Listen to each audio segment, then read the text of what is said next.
disgruntled nobles gathered at the negotiating table. The woman said that she wanted to hear the arguments of both sides. She leaned on her arm and suggested starting with the guild. Victor, the leader of the construction guild of the royal capital Magenta, frowned and said that the bridge built by the previous leader of the guild had stood for 30 years. The wedge-shaped support of the bridge distributes the powerful current of the river. He added that it was unthinkable to think that such a bridge would collapse. By saying this, the guy insults the guild and the queen. The hero looked at him indifferently and thought that, by the way, the bridge was already falling apart.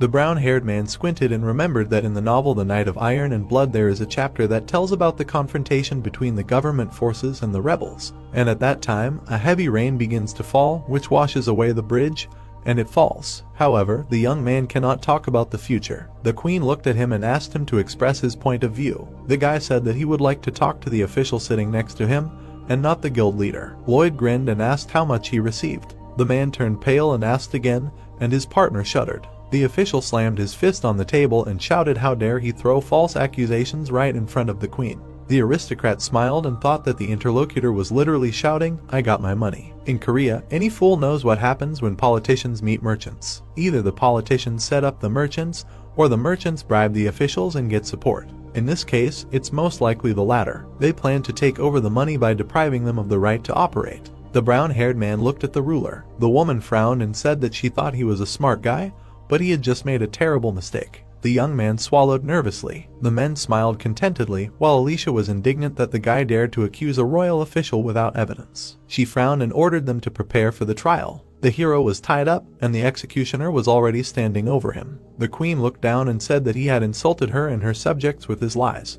The woman added that she wanted to restore their trampled honor. Xavier looked at the master in shock, and the animal sat on his shoulders in fear. The knight placed his hand on the hilt of his sword.